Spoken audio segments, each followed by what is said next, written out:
ಕೇಂದ್ರ ಗೃಹ ಸಚಿವ ಅಮಿತ್ ಶಾ ಅವರ ವಿರುದ್ಧ ರಾಜ್ಯದಲ್ಲೂ ಕೂಡ ಪ್ರತಿಭಟನೆಗಳನ್ನು ನಡೆಸಲಾಗಿದೆ. ಕಾಂಗ್ರೆಸ್ ಹಾಗೆ ದಲಿತ ಸಂಘಟನೆಗಳಿಂದ ಪ್ರತಿಭಟನೆ ನಡೆಸಲಾಗಿದೆ.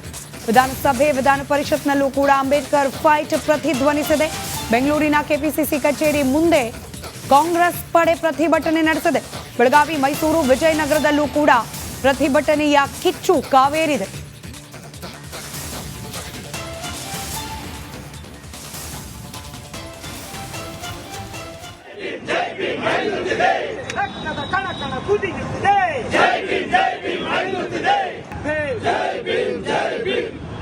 ರಕ್ತದ ಕಣ ಕಣ ಕುದಿಯುತ್ತಿದೆ.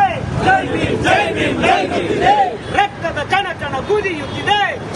ನಾವೇನು ಲಾಸ್ಟ್ ಟೈಮ್ ಗುಜರಾತ್ ವಿಚಾರದಲ್ಲಿ ಸುಪ್ರೀಂ ಕೋರ್ಟ್ ಆದೇಶ ಮಾಡಿದ್ದು, ತಮಗೆ ಗಡಿಪಾರು ಮಾಡಿದ್ದು, ಅದೇ ಸಂವಿಧಾನದಲ್ಲಿ ತಮ್ಮನ್ನ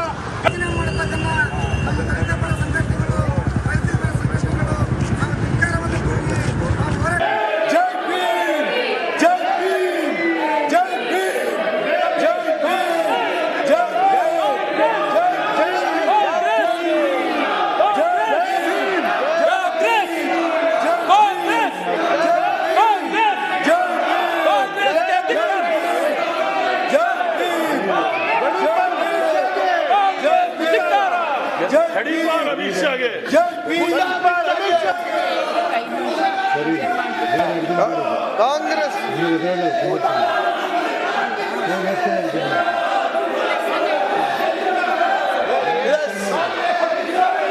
ಬಿಜೆಪಿ ಅಪಮಾನ ಮಾಡ್ತಿದೆ ಅಂತ ಹೇಳಿ ಅಂಬೇಡ್ಕರ್ ಅವರ ಭಾವಚಿತ್ರವನ್ನ ಹಿಡಿದು ಕಾಂಗ್ರೆಸ್ನ ಸದಸ್ಯರು ಪ್ರತಿಭಟನೆಯನ್ನ ಮಾಡಿದ್ರೆ, ಬಿಜೆಪಿಯ ಸದಸ್ಯರು ಅಪಮಾನ ಮಾಡಿದ್ದು ಕಾಂಗ್ರೆಸ್ ಅಂತ ಹೇಳಿ ಘೋಷಣೆಗಳನ್ನ ಕೂಗಿದ್ರು. ಇತ್ತ ಕೇವಲ ಕಲಾಪದಲ್ಲಿ ಮಾತ್ರವಲ್ಲ, ರಾಜ್ಯದ ವಿವಿಧ ಜಿಲ್ಲೆಗಳಲ್ಲೂ ಕೂಡ ಇದೀಗ ಪ್ರತಿಭಟನೆ ಮಾರ್ಧವನಿಸ್ತಾ ಇದೆ. ಕೆಪಿಸಿಸಿ ಕಚೇರಿಯಲ್ಲಿ ಪ್ರತಿಭಟನೆ ಆಯಿತು. ವಿಜಯಪುರ ಸೇರಿದಂತೆ ಇತ್ಯಾದಿ ಜಿಲ್ಲೆಗಳಲ್ಲೂ ಕೂಡ ಪ್ರತಿಭಟನೆ ಆಗ್ತಾ ಇದೆ. ಸದ್ಯಕ್ಕೆ ಪರಿಷತ್ ಹಾಗೆ ವಿಧಾನಸಭೆ ಎರಡೂ ಕಡೆ ಆದ ಪ್ರತಿಭಟನೆಯ ದೃಶ್ಯವನ್ನ ಗಮನಿಸ್ತಾ ಇದ್ದೀರಿ. ಕಾಂಗ್ರೆಸ್ನ ಸದಸ್ಯರು ಅಂಬೇಡ್ಕರ್ ಅವರ ಭಾವಚಿತ್ರವನ್ನ ಹಿಡಿದು ಪ್ರತಿಭಟನೆಯನ್ನ ಮಾಡಿದ್ದಾರೆ. ವಿಧಾನ ಪರಿಷತ್ನಲ್ಲಿ ಬಿಜೆಪಿ, ಕಾಂಗ್ರೆಸ್ ಎರಡೂ ಪಕ್ಷದ ಸದಸ್ಯರು ಪ್ರತಿಭಟನೆಯನ್ನ ಮಾಡಿದ್ದಾರೆ. ಕೈಯಲ್ಲಿ ಅಂಬೇಡ್ಕರ್ ಅವರ ಭಾವಚಿತ್ರ ಹಿಡಿದು ಕಾಂಗ್ರೆಸ್ನವರು ಪ್ರತಿಭಟನೆ ಮಾಡಿದ್ರೆ, ಕಾಂಗ್ರೆಸ್ಗೆ ಅಪಮಾನ ಮಾಡಿದ್ದು ಬಿಜೆಪಿ ಅಲ್ಲ ಕಾಂಗ್ರೆಸ್ ಅಂತ ಹೇಳಿ ಬಿಜೆಪಿಯ ನಾಯಕರು ಕೂಡ ಪ್ರತಿಭಟನೆಯನ್ನ ಮಾಡಿದ್ದಾರೆ.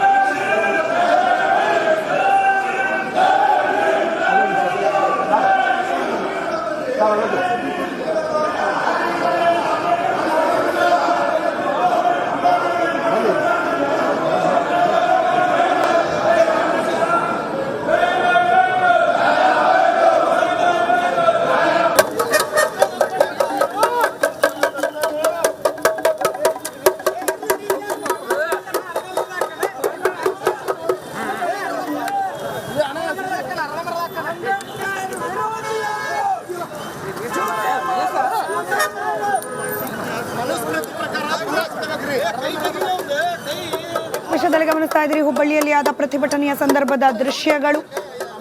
ಕಾಂಗ್ರೆಸ್ ಹಾಗೆ ದಲಿತ ಸಂಘಟನೆಗಳಿಂದ ಬಿಜೆಪಿಯ ವಿರುದ್ಧ, ಅದರಲ್ಲೂ ಕೇಂದ್ರ ಸಚಿವ ಅಮಿತ್ ಶಾ ಅವರ ವಿರುದ್ಧ ಪ್ರತಿಭಟನೆಯನ್ನು ನಡೆಸಲಾಗಿದೆ.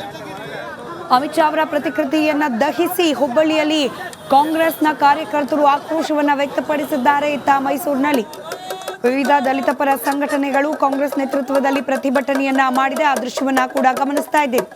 ಬೆಳಗಾವಿಯಲ್ಲಿ ವಿಧಾನಮಂಡಲ ಅಧಿವೇಶನದ ಒಳಗೂ ಪ್ರತಿಭಟನೆ, ಹೊರಗೂ ಪ್ರತಿಭಟನೆ. ಬೆಳಗಾವಿಯಲ್ಲೂ ದಲಿತ ಪರ ಸಂಘಟನೆಗಳು ಅಮಿತ್ ಶಾ ಅವರ ಭಾವಚಿತ್ರವನ್ನ ಹಿಡಿದು ಧಿಕ್ಕಾರ ಕೂಗ್ತಾ ಪ್ರತಿಭಟನೆ ಮಾಡ್ತಾ ಇರೋ ದೃಶ್ಯವನ್ನ ಗಮನಿಸ್ತಾ ಇದ್ದೀರಿ. ರಾಜ್ಯದ ವಿವಿಧ ಭಾಗದಲ್ಲೂ ಕೂಡ ಅಂಬೇಡ್ಕರ್ ವಿಚಾರಕ್ಕೆ ಸಂಬಂಧಪಟ್ಟ ಸಂಸತ್ನಲ್ಲಾದ ಪ್ರತಿಭಟನೆಯ ಪ್ರತಿಫಲನ ಕಾಣಲಿಕ್ಕೆ ಸಿಗ್ತಾ ಇದೆ.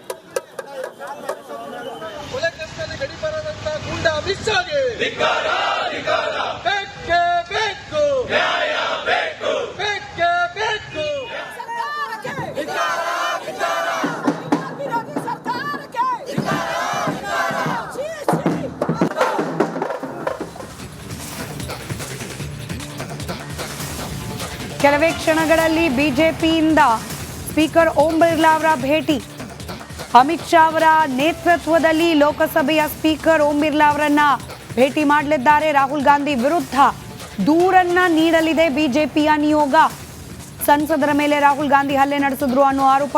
ಈಗ ಆಲ್ರೆಡಿ ಅಧಿಕೃತವಾಗಿ ಪೊಲೀಸರ ಬಳಿಯಲ್ಲಿ ದೂರು ದಾಖಲಾಗಿ FIR ಕೂಡ ರಿಜಿಸ್ಟರ್ ಆಗಿದೆ. ಇದೀಗ ಸ್ಪೀಕರ್ಗೂ ಕೂಡ ದೂರನ್ನ ನೀಡಲಿಕ್ಕೆ ಬಿಜೆಪಿ ನಿರ್ಧರಿಸಿದೆ.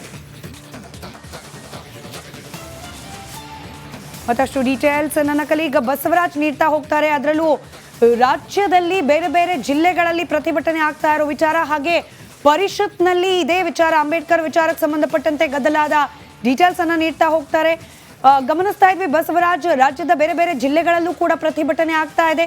ಬಿಜೆಪಿ ವರ್ಸಸ್ ಕಾಂಗ್ರೆಸ್ ಅನ್ನೋ ರೀತಿಯಲ್ಲಾಗಿದೆ ಸದ್ಯಕ್ಕೆ ಈ ಅಂಬೇಡ್ಕರ್ ವಿಚಾರಕ್ಕೆ ಸಂಬಂಧಪಟ್ಟಂತಹ ಗಲಾಟೆ. ಖಂಡಿತ ಸ್ಮಿತಾ, ಎರಡು ದೆಹಲಿ ಮತ್ತು ಬೆಳಗಾವಿಯಲ್ಲಿ ಎರಡೂ ಕಡೆ ರಾಜ್ಯದ್ದು ಮತ್ತು ರಾಷ್ಟ್ರದಲ್ಲಿ ಅಧಿವೇಶನಗಳು ನಡೀತಾ ಇದ್ದಾವೆ. ಇಂತಹ ಸಂದರ್ಭದಲ್ಲಿ ಅಮಿತ್ ಶಾ ಅವರು ಕೊಟ್ಟಂಥ ಹೇಳಿಕೆ ಏನಿದೆ ಅಲ್ಲ, ಅದು ಕಾಂಗ್ರೆಸ್ ಪಾಲಿಗೆ ಒಂದು ರೀತಿಯಲ್ಲಿ ಕಿಚ್ಚು ಹಚ್ಚಿಸಿದಂತ ಆಗ್ತಾ ಇದೆ. ಒಂದು ಅಜೆಂಡಾವನ್ನು ಸೆಟ್ ಮಾಡೋಕೆ ಕಾಂಗ್ರೆಸ್ ಹೊರಟಂತೆ ಕಾಣಿಸ್ತಾ ಇದೆ. ಯಾಕಂದ್ರೆ ಇಷ್ಟು ದಿನ ಸುಗಮವಾಗಿ ಕಲಾಪಕ್ಕೆ ಕಾಂಗ್ರೆಸ್ಸೇ ಬೇಡ್ತಾ ಇತ್ತು. ಆದರೆ ಈಗ ಅವರೇ ಒಂದು ಗಲಾಟೆಯನ್ನು ತೆಗೆಯುವ ಮೂಲಕ ಬಿಜೆಪಿ ವಿರುದ್ಧ ಒಂದಷ್ಟು ಆಕ್ರೋಶವನ್ನು ವ್ಯಕ್ತಪಡಿಸ್ತಾ ಇದ್ದಾರೆ, ಧಿಕ್ಕಾರವನ್ನು ಕೂಗುವಂಥ ಕೆಲಸವನ್ನು ಮಾಡ್ತಾ ಇದ್ದಾರೆ.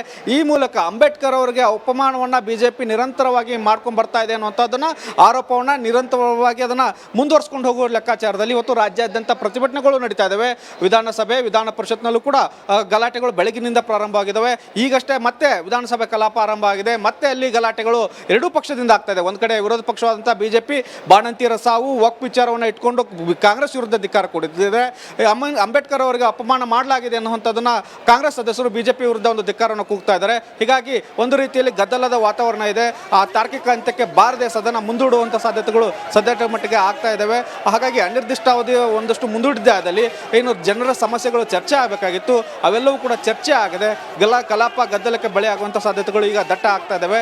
ಒಟ್ಟಾರೆಯಾಗಿ ಕಾಂಗ್ರೆಸ್ ಈ ಒಂದು ಅಂಬೇಡ್ಕರ್ಗೆ ಅಪಮಾನ ಮಾಡಿದ ಅಜೆಂಡಾವನ್ನು ಸೆಟ್ ಮಾಡೋ ರೀತಿಯಲ್ಲಿ ವರ್ತನೆ ಮಾಡ್ತಾ ಇದೆ. ಸ್ಮಿತಾ.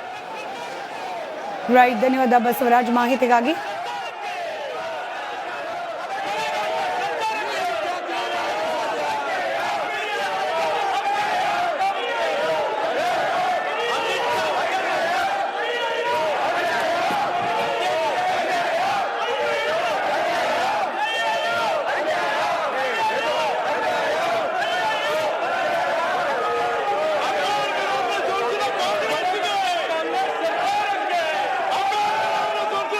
ಬೆಳಗಾವಿಯಲ್ಲಿ ನಡೀತಾ ಇರುವ ಚಳಿಗಾಲದ ಅಧಿವೇಶನದ ಕೊನೆಯ ದಿನ ಇವತ್ತು ಕೂಡ ಪ್ರತಿಭಟನೆಯ ಧ್ವನಿಯೇ ಹೆಚ್ಚಾಗಿ ಕಾಣ್ತಾ ಇರೋದನ್ನು ನಾವು ಗಮನಿಸ್ತಾ ಇದ್ದೀವಿ. ವಿಧಾನಸಭೆ ಕಲಾಪದ ಸಂದರ್ಭದಲ್ಲಿ ಕಾಂಗ್ರೆಸ್ ಹಾಗೆ ಬಿಜೆಪಿಯ ಸದಸ್ಯರು ಕೈಯಲ್ಲಿ ಅಂಬೇಡ್ಕರ್ ಅವರ ಭಾವಚಿತ್ರ ಹಾಗೆ ಭಿತ್ತಿಪತ್ರಗಳನ್ನು ಹಿಡಿದು ಪ್ರತಿಭಟನೆಯನ್ನ ಮಾಡ್ತಾ ಇದ್ದಾರೆ. ಕಾಂಗ್ರೆಸ್ನವರ ವಾದ, ಕೇಂದ್ರ ಸಚಿವ ಅಮಿತ್ ಶಾ ಅವರು ಅಂಬೇಡ್ಕರ್ ಅವರಿಗೆ ಅಪಮಾನ ಮಾಡಿದ್ದಾರೆ, ಕೂಡಲೇ ಗೃಹ ಸಚಿವ ಸ್ಥಾನಕ್ಕೆ ರಾಜೀನಾಮೆಯನ್ನ ನೀಡಬೇಕು ಅಂತ ಹೇಳಿ. ಮತ್ತೊಂದು ಕಡೆ ಇದಕ್ಕೆ ವಿರುದ್ಧವಾಗಿ ಬಿಜೆಪಿಯ ಸದಸ್ಯರು